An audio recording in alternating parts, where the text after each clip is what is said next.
You're welcome for the feedback. Who wants to talk about Jaws? If we only had some actors from the Jaws franchise to talk to. Well, luckily we do. So I will start down at the end with the OG, Jeffrey Kramer. Hello. Jaws 2. Does anybody remember the water skiing scene from part 2? Yeah. Christine Freedman. And coming back for his second appearance, and just so he doesn't bury the lead, his babysitter, Marilyn Monroe, like to call him like to call him Gary Pooh. So Gary Springer. Hi everybody. And then also from Jaws 2 we have the lovely Gigi Vorgan. And finally we have the last starfighter himself. I hope to be his Jake someday. Lance Guest from the Jaws. All right. So one of the things we're going to do is do Q&A. So when you have a question, pop your hand up. Our person with the mic will be out there. Over here, we have Michael Smith. He is the author of The Making of Jaws 2. Hey, Mike. And he also runs the Jaws 50th anniversary social pages. So check it out on those. All right. So let's start down the end. Does anybody have a question for Jeffrey? Yes? No? Maybe? I have questions for you. He's very glad you're here. Earlier today, he told me that he wants to make sure that everybody gets over there to meet him while he's still alive. So, Yeah, I will. A lady was at my table, and I said, "Oh, you should do this while I'm still breathing, for sure." But I'll tell you something. Jaws was a perfect creative storm. Nothing went right. But in the end, when you added the music and you were cutting it and editing it and refining it, and Steven's camera, that it was shot at the water level, and you put it all together, and it's so rare for things to come together with that kind of fit. It was almost truly symbiotic. It just came together and became this enduring hit, because I must tell you, while we were shooting it, we thought we would never finish it because we thought they would pull the plug. It was over budget. We stayed way too long in the high season. In the summer, the shark didn't work, which helped me because they'd add scenes. What's the name of that deputy? Let's shoot him. We've got to do something today. And it was lovely. But the hat is off to the village that makes filmmakers, because everybody's efforts came together and it created this, what many of you think of as a masterpiece, and I concur. Here, here. Basically, in Jaws 2, Bravo. Jaws 2, it was almost the same, because the shark also didn't work a lot. So what they would do with us, the kids, they would just say, "Okay, get on your boat, we're gonna shoot." So we would just sail back and forth, and they'd a water balloon, they'd send right. out one camera crew, who wasn't dealing with the shark, just to film us doing that. So that's what, instead of writing scenes for you, they just made us sail. so a lot of you may not know, but again, this is the poster girl for the Jaws 2 poster. But in addition, she is a world champion water skier. So I heard something about being in Freaky Friday, and that transitioned into working on Jaws 2. Sure, can you guys hear me? So I came into this quite by accident. I spent a little time in Florida when I was growing up, and I'm from Missouri, but I was a water skier, and I was on the United States water ski team way back in 1971. And after that, I was living in California, and Walt Disney made a movie, which some of you, if you're old enough, will remember. It's called Freaky Friday. And so I did skiing to double for Jodie Foster. So the stunt coordinator on that film was a gentleman by the name of Ted Grossman, who all these folks know. He called me after the Freaky Friday. He said, hey, they're going to make another Jaws movie. Would you like to ski in that? And I said, sure. So, you know, unplanned, but I showed up in Martha's Vineyard and then ended up down in Pensacola and kind of got drug all over the place down there. And the shark didn't work most of the time. I spent a little time sitting in the water. It's pretty cold in early November down there, but it was a great experience. And who would have ever thought that that image would have been me? You know, it's not actually me on the poster, but it's a likeness maybe. So Lance, I think you had a little bit different. Did you shoot Jaws 4 in the Bahamas? Yes. Jaws 4 was shot mostly in the Bahamas. We did 1 week up at Martha's Vineyard. If anybody's been to Martha's Vineyard in February, it's not really the same experience. Is that right, guys? I mean, you're a local, so, you know. It's like 8 feet of snow. But yeah, we mostly in the Bahamas, and we were there for quite some time. I remember that movie took about 5 months to shoot. Again, with the shark, with the hydraulics and the various sections of the shark that wouldn't work. So Gigi, Yes, sir. one of the things in doing this I've found is that all the kids, the teenagers from Jaws 2 have really formed like a bond and a group, and you're still friends 40 some odd years later. True. What do you see as the reason for that, the enduring closeness that you did over a movie you did 40 years ago? Well, I think it was like summer camp.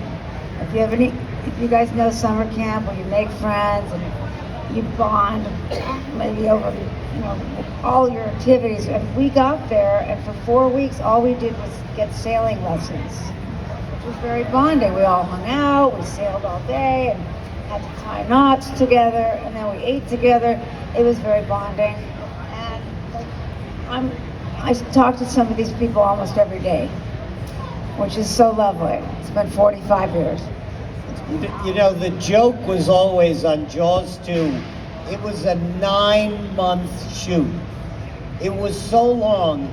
The joke was always that if any of us ever went to prison, you got 6 months off of any jail term just for doing Jaws 2 in Pensacola. For sure. Now, Jeffrey, I heard that Roy was not too happy to be on the set of Jaws 2 and pulled some shenanigans. Well, Roy was a really nice guy on Jaws 1. He didn't want to do Jaws 2, and contractually they made it. And he was very good in it. But he wasn't always so much fun. Warm. Warm. He was not warm. Thank you, Gary. But actually, I worked a lot with Roy afterwards. I stopped acting after a while, and I became a film publicist and moved back to New York, which is where Roy lived. So I would see him all the time, and I used to represent the Hamptons Film Festival, and he lived out there. And it was always, that's my buddy from the film. But he was fine. So we're going to take any questions from the audience. Does anybody have a question? Just one over there. And right over here, up front. Okay. Question for Jeff. Hey, how you doing? Can you share a good story or one that resonates with you from the set from Jaws 1, the background? Well, I don't know if you all know the story when we were going home one night from the bar. And I'm walking with Murray Hamilton, and we had a couple cocktails perhaps, and he's going, here kitty, and he gets skunked. I mean, he got sprayed. And then he refused to go. We went back to the hotel. He refused to go to his room, and he insisted he sleep on the couch in the lobby. It was almost uninhabitable by the next morning. It stank so. People were just coming through and going, oh my God, what are we gonna do? And Murray, we had no tomato juice to bathe them in. And he just didn't care. He just fell asleep on the couch. It was so funny. True story. Question, sir? Yes, this is really towards anyone, but I guess primarily towards Jeff, because you were on the first two. So what were some big parallels between Jaws 1 and 2, or perhaps maybe some big differences between the shooting and the production of both the first and the second movie? Well, the parallels and the similarity was that the shark didn't work in either movie. I mean, you would sometimes see this ferocious thing come out of the water and then go, whoa. Just like it was fainting. It was, and you thought, how is it ever going to work? I mean, you know, when they found out that salt water corroded the pipes and the tubes and all of this stuff. And in those days, in Jaws 1, if you had a sailboat in the background, or Jaws 2, sometimes you'd see a nuclear-powered aircraft carrier. There was nothing you could do except wait till it passed. Nowadays, you can just get rid of it. It was unbelievable. It was stunning.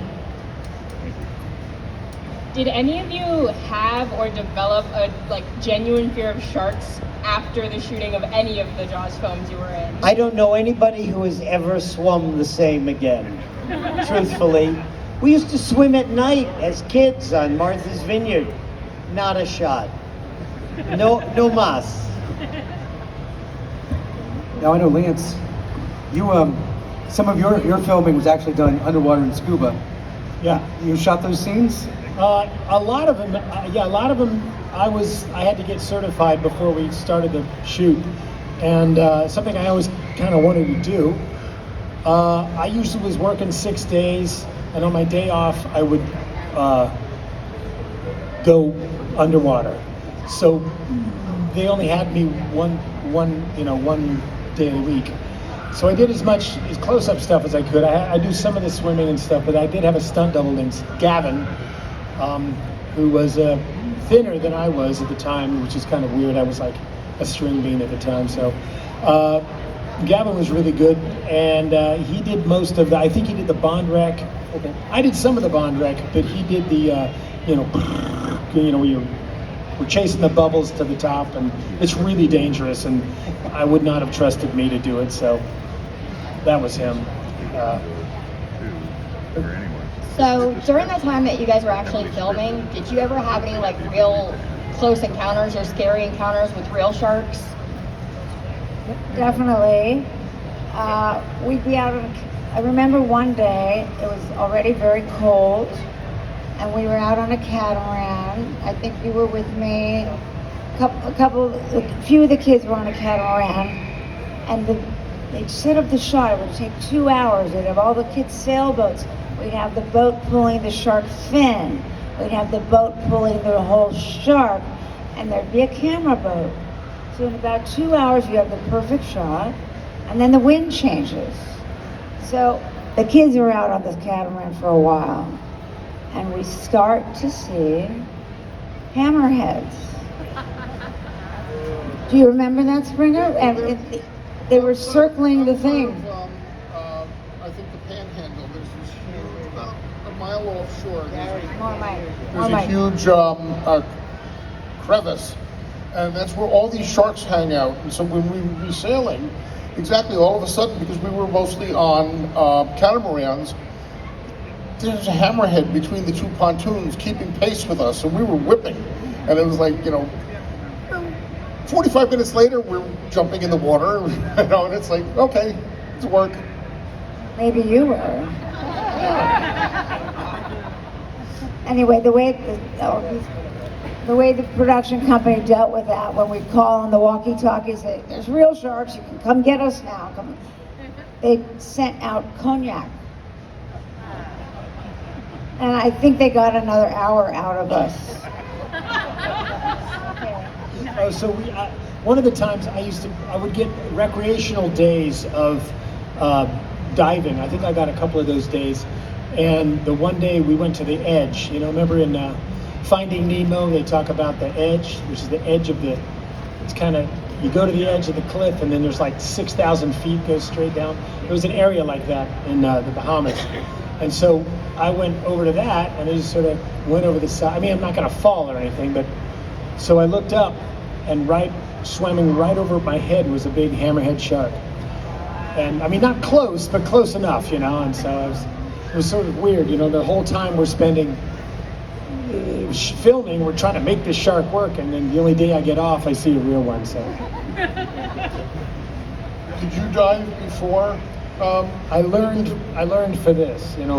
That's me too. Malibu, I didn't have to dive in the movie, but you know, that's where I started diving. Was you know with Frank Sparks, you know, and the whole crew.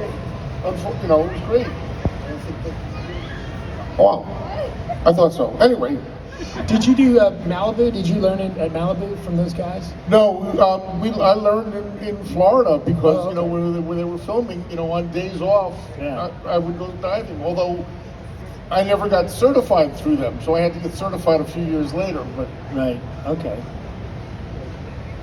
So I want to thank you guys for everything you did and everything that you do, because when I have days off work, I spend it with you. Whether you realize it or not, it's when I put in my Jaws movies and I relax and I enjoy what you guys have done over and over and over again. I dive because of the movies, and when I've got time off work, I do a lot of diving. And because I know so much about diving, I have to ask this question. Tom Andrews, down below, gets scared by the shark in Jaws 2. He rushes to the surface. How in the hell did they film that without him really getting the bends? There were cuts in it. I mean, they show one, I've dissected this footage.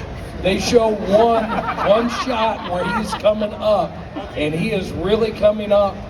How deep was it? I have no idea how deep he was. I didn't know if they did, if he did a free dive down, and then he came up on a free dive, or how they did that. But they did a hell of a job filming that. If you know scuba diving, there's a certain limit in time you can go down, and it's called the NDL, no decompression limit, where you can go straight to the surface without having to do rest stop. I know that you cannot go faster than your bubbles, and he is outpacing his bubbles. Yes. Creative editing. That's true. You actually can, but they don't recommend it. We had the same thing on Jaws the Revenge when Gavin went up like that, and they were a series of cuts. He'd go 10 feet, then he'd go 10 feet, and he'd go 10 feet, and it looks like you're beating your bubbles, but it's an illusion. At least in our movie it was. I mean. Oh, in our movie it was real. I can only speak for, you know. Speaking of diving, Ben Anderson, who played Sparky, is the tax collector up he's in Osceola County, wherever Destin is, so he's still around. All right. In regards to all of the movies, were they heavily scripted, or did you have the ability to ad-lib a lot? They were pretty heavily scripted, but we could ad-lib, and if they worked, Steven kept them in. I mean, in Jaws 1 and 2. Jaws 2, I don't know if you realize this, but there was another director that had started it. And then he got fired because when I showed up, I quit. He had cut my part in 2, gave all the best lines to his friend who played the other cop. And then he got fired, and they brought in a guy named Jeannot Swark, who is a master filmmaker. And he came in. The other guy had 6 months of prep. Jeannot came in, and after 3 weeks, he had to start shooting. And they made it up, and pages came out constantly at a moment's notice, and you had to memorize it and whatever. But it really was like planning a battle. The 3 units were on the water. Sometimes they didn't shoot a foot of film because on the water the boats, you know, move and the wind changes. It is almost impossible. And I applaud Universal for not shooting this in a tank, because it would have been a very different movie. Very different. And you know, I applaud you guys, because I'll tell you something, what I've learned at these cons is that this is almost genetic, this love of this movie and the love of horror movies. Grandparents turn this love onto their children, they turn it on to their children, and people come to these cons, and even here, with 3-year-olds and 5-year-olds, and I said, oh, they haven't seen it, and they go, oh, yeah, they've seen it many times, and all I can think of is, I should call social services on you. It's too young. But when you think about all the effort of so many people, it is a Herculean job. So, Christine, what was your experience in working with the shark? Everybody else seems to have shark stories. I have several. I think they tried to film like 4 or 5 different death scenes, and it was all dependent on the shark working. And I remember one scene, they had boats all around with cameras focused. I was treading water, and the shark was supposed to come up and take me down. And they had divers underneath the water hanging onto my ankles, ready to pull me down. And every time the shark came up, it stopped. And so there I'm sitting there, hi, how are you? You know, so anyway, there was a lot of time spent treading water, waiting for the shark to work. And I was telling some of the guys this morning, one day I got really, really cold. I was shaking, and I got out of the water, and the guys on the boat said, get the brandy. You know, so I'm like 22 years old, and I think I was a little drunk by the time I got back to the hotel. So anyway, it was an experience for me. We wound up shooting, I started on the movie in March, because I was in that first version that Jeffrey was talking about, which of course I like better because Andy had a bigger part. But Roy was not happy with it, because, you know, actually in the first part, we saved the helicopter pilot, and Andy dives in the water and swims to the helicopter and pulls the pilot out. Roy wasn't happy with that. But we were shooting till February. I did 11 months on that movie. I started in March, I was cast and started doing makeup, braces stuff. But sailing, even in the Gulf in November and December, is not a lot of fun. Talk about chewing ice. Chewing ice. Chewing ice, yeah. We had to chew ice so we wouldn't vaporize. You know, here we are in you know, swimsuits and bathing suits and summer attire, you know, chewing ice so that it wouldn't come out. Hello. I was going to say 3 things. You all remember, because I just took my picture with each and every one of you, and I never got a chance to really say. So the 3 things that I want to say. Number 1, Jaws is my all-time favorite movie in my life. I'm almost 60 in a couple of years. Everybody here is probably a fan of the movie, or we probably wouldn't be here. The second thing is, of course, Richard Dreyfuss couldn't be here and was scheduled to be here. So I'm going to tell a story, if it's okay, not a question, but you'll probably find it fascinating or interesting. So back in 2016, Richard Dreyfuss did, it was a showing of the movie Jaws, and then question and answers, and he was live present. That was my first time meeting him. And so they showed the movie first, and then afterwards people could ask questions. Richard Dreyfuss said, I have a $20 bill. If anybody here can ask me a Jaws question that I've never heard of. So I was the only one that stumped him. He was amazed, like the whole audience was, as I told him a bit of trivia that probably nobody in this room knows. And he was very impressed, but he didn't give me the 20, and I'm glad he didn't. He saved it for a child, okay, that was there. But my question... That's what he always says. Oh. Well, so if anybody's curious to know what the question was, I said there's 3 actors in the movie Jaws. that at one time or another were in another movie with someone in the movie that in real life was killed by the Manson family? Has any of you ever heard of that question? Jeffrey? No, and I thank goodness I would never even think of it. Oh, yeah. Well, I did not create the question. I mean, someone else, I had read it somewhere. But anyways, the three actors are Dick Warlock, who was Richard Dreyfuss' stunt double. The other actor is Murray Hamilton, and the third actor is Richard Dreyfuss. So he was, wow. And then I told him what the movies were. But anyways, the last thing I was going to say, if he was here, I was going to ask him this magical question. I don't know if it's a flaw, you know how movies have funny flaws in them, but the very first time you see Richard Dreyfuss in the movie Jaws is when all the boats are going to go out and try and catch the shark, and he comes up to the dock, and he's helped out of a tiny little boat by Craig Kingsbury, who played Ben Gardner. But later on, when they go searching and they find Ben Gardner's boat, it's some big boat that Richard Dreyfuss has with all this equipment. So what? Did he go to the island in two different boats? The little tiny boat that he pulled up to the dock, which you see him climbing out of. That was from Woods Hole. They drove him over in a little boat. I'm just making this up.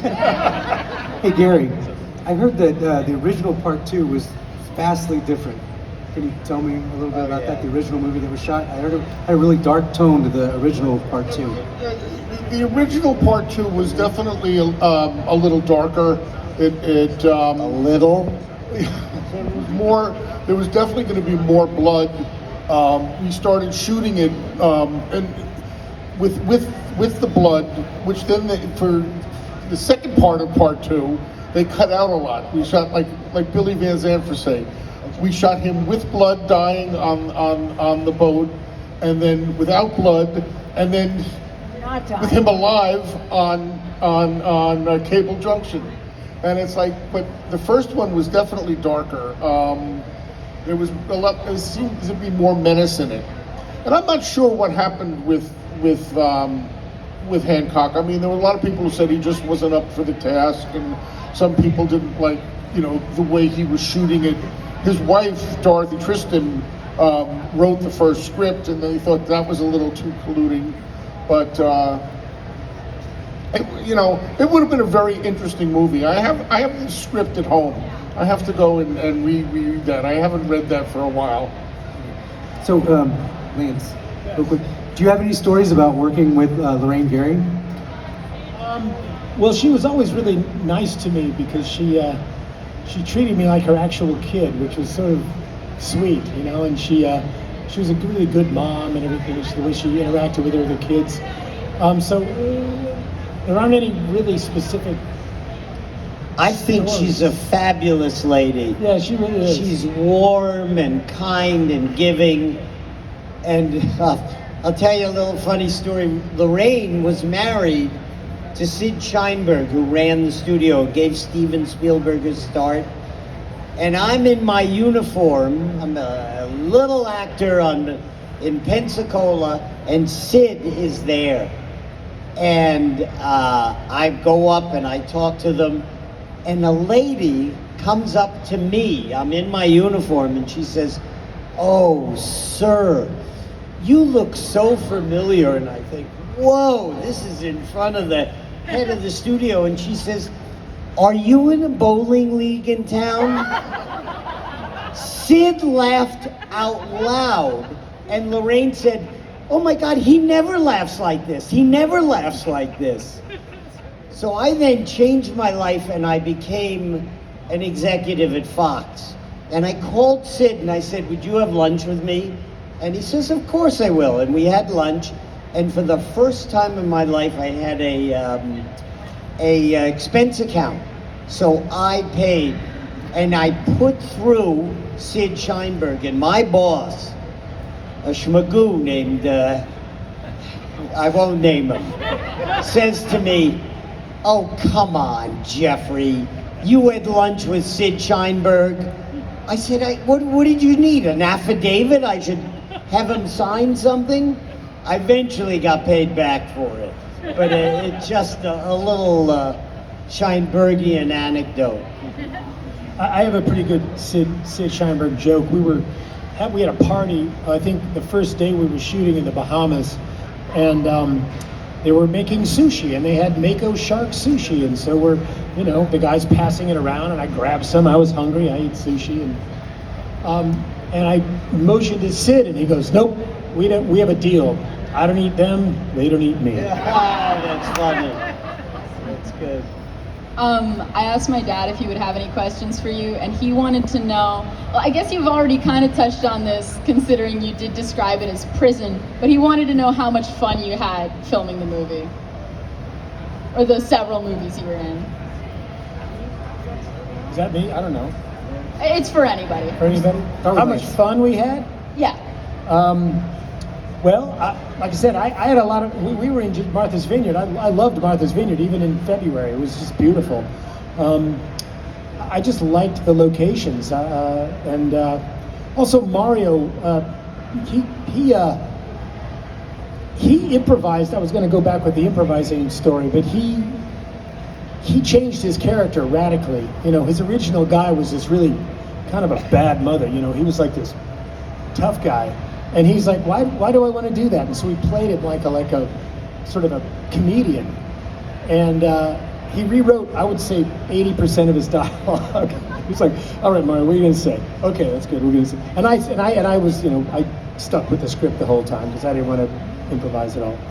But that could be fun sometimes. And we rode jet skis around, and we had a lot of downtime, and we didn't have to freeze like these guys. We had parties every Friday night. Oh yeah, we didn't really. We were kind of I don't know. As Gigi was saying before, it was movie camp.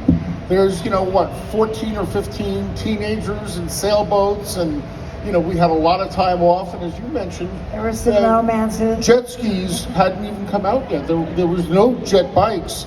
We had the Kawasaki, the prototypes. So, back in '77, we would play with them on times off. So it was a lot of fun. We almost died of joy. Over there. Hi, my question is for Lance. So you played Michael Brody in Jaws Revenge, but you also played Jimmy in Halloween 2. Which one was your favorite film to play in, and how funny was it for you to play a victim of Michael's when your name was Michael in Jaws Revenge? Aha, you're making the connections, I see. Let's see. I hadn't thought about it that way.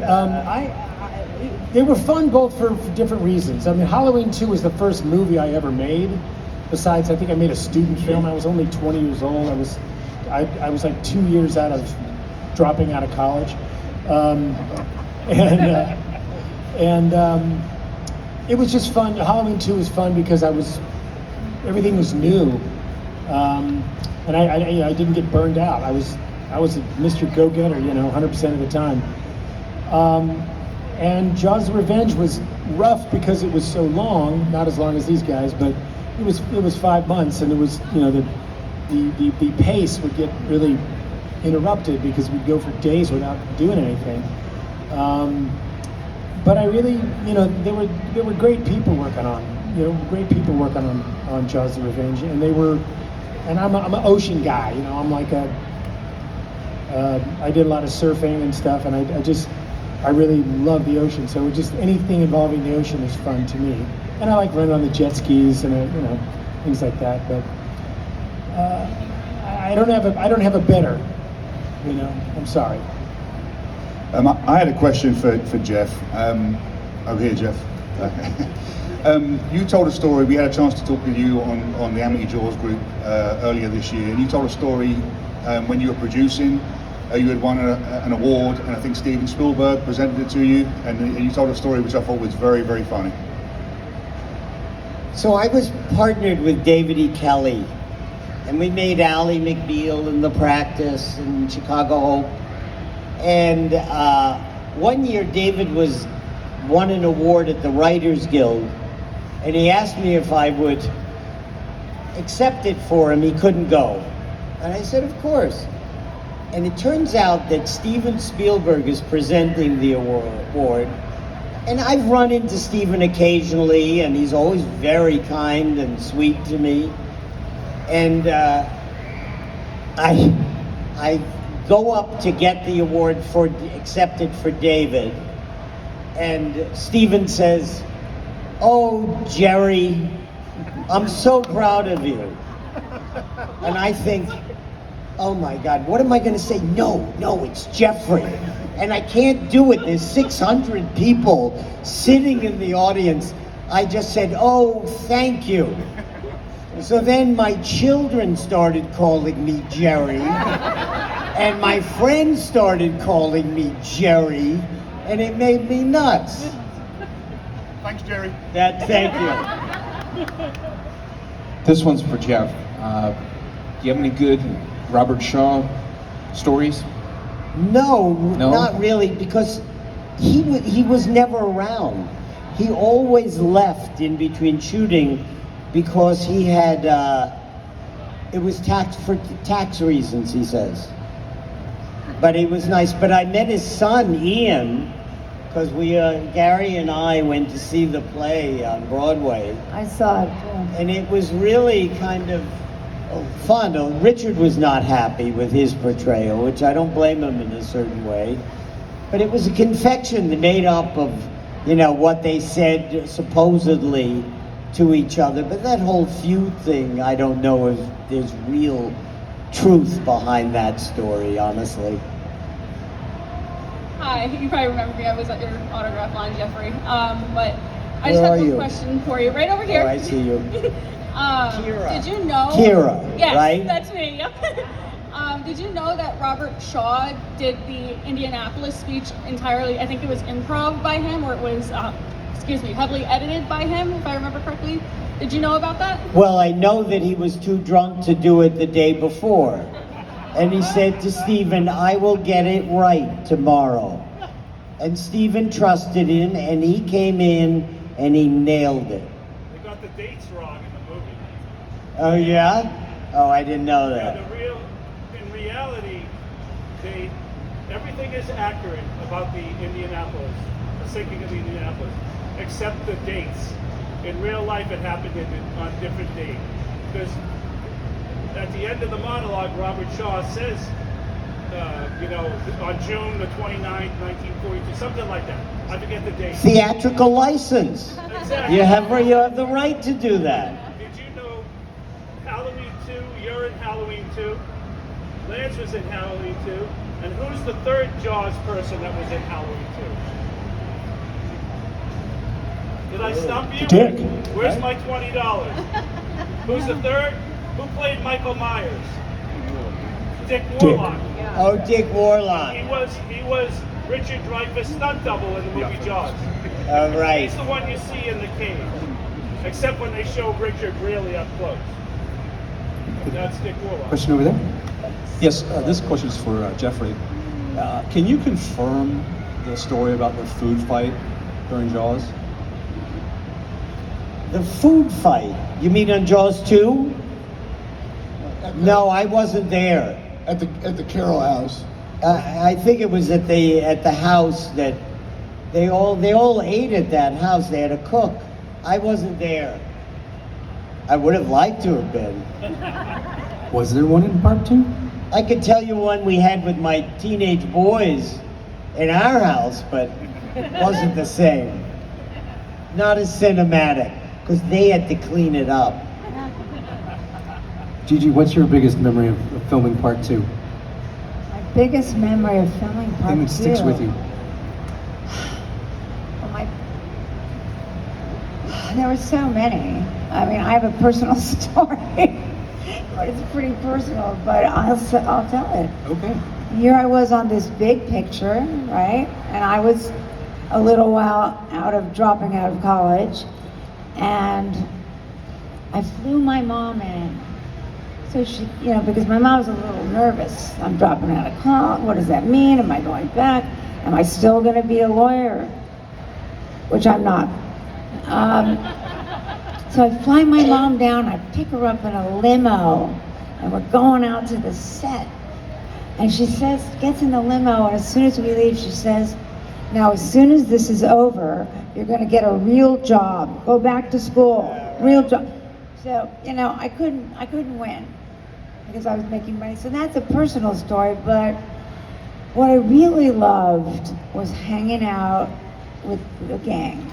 Because we had so much time off, we had a lot of time to bond. We started playing, were we playing checkers? No, we were playing, what are the tiles? Dominoes. We started playing dominoes, and it was just a lot of fun. I have a lot of photos from those days. And that's it. It was like my fraternity, sorority. This one is for Lance. What was it like working with the great Michael Caine? Really great, because he was quite a sport. You know, he was always friendly and always very. I kind of have a lot of mini stories about Michael Caine. He taught me that you close your eyes, look at the sun, and you won't squint when they put the 10K cameras on you, when you put the 10K lighting on you. So the rest, you know, everybody's doing a movie like this. But he also, I always say he saved my life. Some of you may have heard the story before, but he, when we're driving out to get Mom in the big boat, me and Jake is, let's see, I'm in the back. I weigh 160 pounds at this point. Jake's in the front. I'm sorry, I'm in the back. The cameraman's in the back. Jake's on the front of the boat. We shoot his coverage. We turn around. Cameraman, Jake, and the camera are on the front of the boat. 160-pound me in the back of the boat. There's a battery pack at the bottom of the boat, encased in plastic. The front of the boat just goes down, and the battery pack is surrounded by water. So, those of you that know about the toaster in the bathtub or the hairdryer, all of a sudden get that fuck out of the boat, and boom, this guy pulls me out of this, and it's Michael Caine. He used one arm, he grabbed me by the shirt and yanked me out of the boat so I wouldn't get electrocuted. The cameraman takes the $200,000 camera, throws it on the barge. He dives off, Mario dives off. I was the last one out, and it was Michael Caine, literally one-handed. He grabbed me by the shirt and just yanked me out of the boat because they're like at the, they're on a barge, and it was kind of fun, Did anybody get that on film? Pardon? Nobody got that on film? No. The Shame. The film was, the camera was the first to go. I mean, our DP was like, get the camera out of here. I'm going. I'm not going to go down with the camera. So, because the barge is like as far away from you to me. So when I'm sure you've seen production photos of the Jaws movies. There's this little tiny boat, and then there's a gigantic barge with the entire crew on it, out in the middle of the ocean. It's a funny sort of shot. Anyways, so every time I hear Michael Caine talk, and I see him in a lot of movies, all I can hear is, get the fuck out of that boat! I think there's one more. Let's see. Hi, over here. Hi. We heard how Christine was approached to do her part. How were you all approached to either audition, or did you hear from an agent, or how did you get into your role? And when you heard, hey, there's this part in Jaws you might be interested in, what were your first thoughts? Were you immediately like, yes, or were you like, maybe not? I came on with the new director. I replaced somebody, which I always felt bad about a little bit. But for me, it was a really quick process, and then he'll tell you it's a long process. I got a call from some agents I had when I was a kid. I wasn't acting anymore. I was a journalism major, blah, blah, blah. And they said, hey, it's us. Can you go to Universal this afternoon and just read for Jaws 2? For the director, whatever. I went, okay. 2 days later, I was gone for 7 months. So for me, it was a very exciting kind of a whirlwind thing. And then I got there, and then I kind of had to impress the rest of the cast who were a little pissed off about the people leaving. I think I managed. Some of the people. Some of the people, right? All right, let's take one final question. Anybody have one final question? Who's hand? Back there? Nope.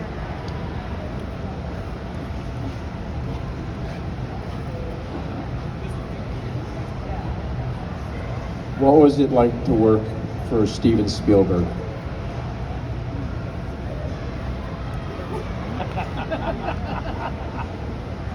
Well, he was still Steven then. I mean, he really was. We were kids. He's now Spielberg.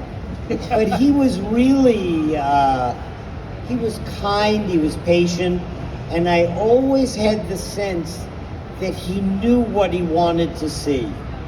And he would we'd keep doing it until he was satisfied.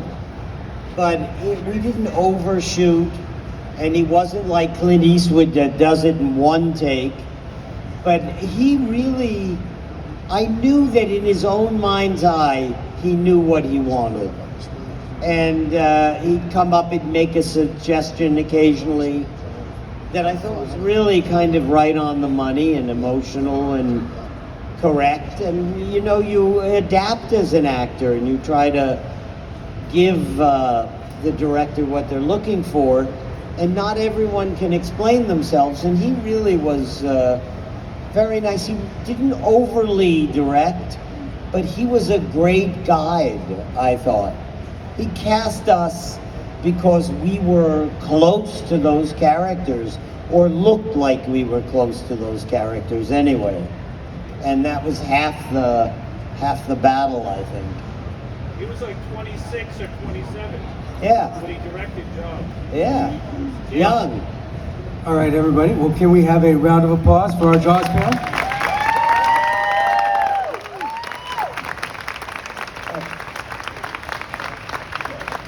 Just so you're all aware, directly following this, they are going to be heading back to the autograph tables and the photo ops. So if you have not gotten one, get one. Like Jeffrey said, while you can. But they will be there for the next little bit to take photo ops with you and sign autographs. In addition, right now after this, does anybody here like National Geographic? So we are actually going to, National Geographic has donated 3 different shows that are coming up here in Tampa on the Strass. So we are actually going to be taking bids on that up at the front info booth. So if you're interested, you'll be able to go see these 3 shows: The Rise of the T-Rex, Wildcats Revealed, and The Untold Story of Sharks.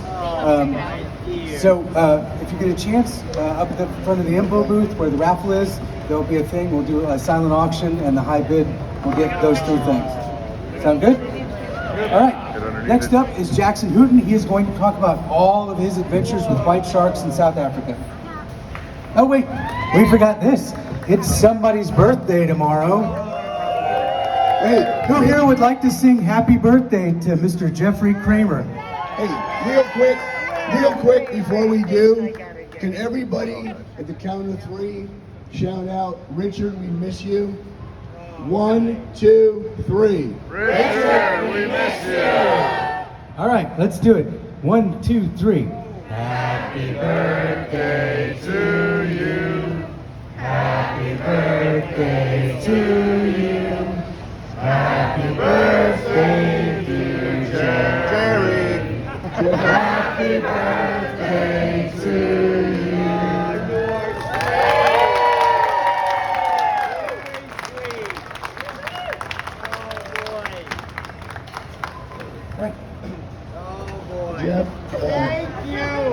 Jeff, for the last 2 months, members of the Amity Jaws group and the Jaws 50 page have sent us cards and gifts for you.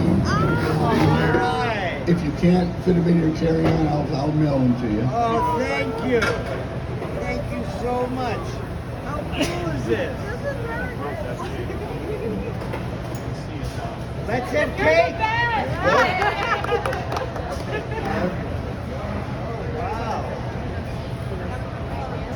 Hey, I have a video that Janie sent me. show game I'm going to show Jeff before we get out of here today. Hey, Mike.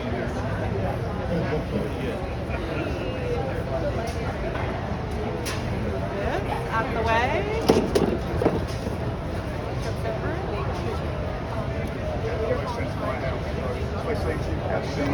Oh my God, look at this. Happen now or anything. Messaged me this morning to kind of remind me if we would show it. I just want to get I can't see it. No idea. Cool.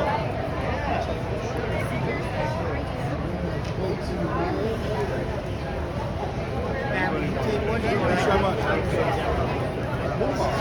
Got it? Yeah, I got it. So my English accent.